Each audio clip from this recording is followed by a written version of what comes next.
Myself and my group will describe one of the famous places in Samarinda city.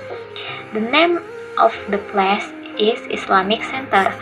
Before going into further explanation, let me introduce our group member.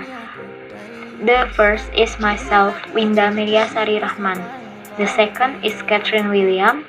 The third is Jazira Vina Rachman. And the last one is Nur Emiliani Putri. We are from D4 Business Digital Class 2A. Let's go to the next discussion. When you travel to Samarinda City, East Kalimantan, just as you cross the Mahakam River Bridge, your attention will be directed to a very beautiful, magnificent building. The building is the Samarinda Islamic Center Mosque, which has the name Baitul Mutakin.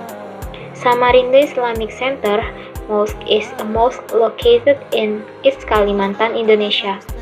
This mosque is the third largest mosque in Indonesia after the Great Mosque of Surabaya.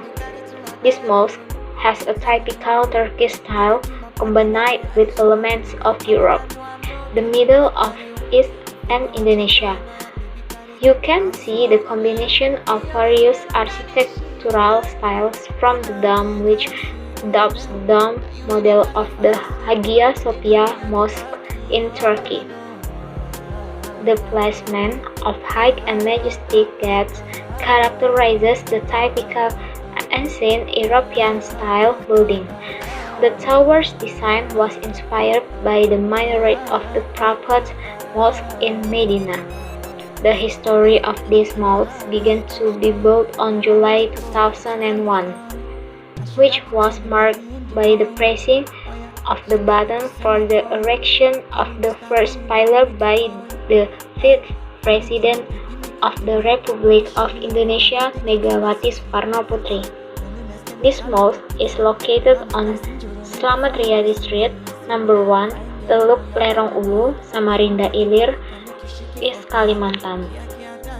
In general, there are three main parts of the mosque with their respective function. In the first part, which is a place for parking vehicles, toilets, and place for ablution, while the second part is the ground floor, which is used both for meeting rooms as well as seminars, wedding reception, and tabligh akbar.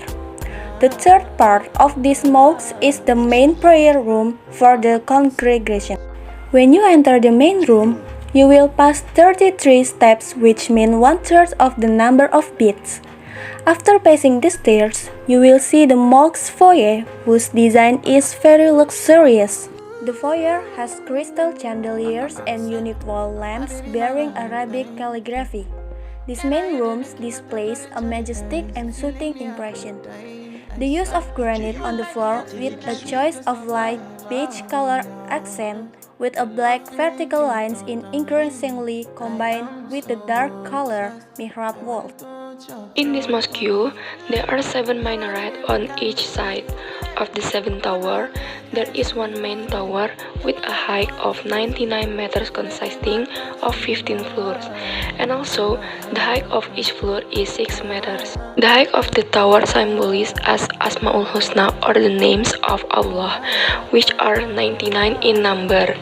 And then on the outer wall of the main tower, there is an ornament with the word of Asmaul Husna, which is lined with granite. In addition, the remaining 6 towers are spread across the 4 corners of the mosque with a height of up to 6 meters, and 2 other towers at the front of the building. These 2 towers are called Twin Towers and are also the shortest towers among the others. Not without reason why there are 6 minarets in this mosque, namely because the 6 minarets correspond to the number of pillars of faith that a Muslim must believe in. As the second largest mosque in Southeast Asia, this mosque has very complete facilities. Among them, cleansing room, bathroom or toilet, sound system and multimedia, office secretariat, cooperative, special route for persons with disabilities, shoe or slipper storage, garden, parking, multi-purpose building, canteen, library, and education facility. How are you interested in visiting the luxurious and elegant Samarinda Islamic Center Mosque?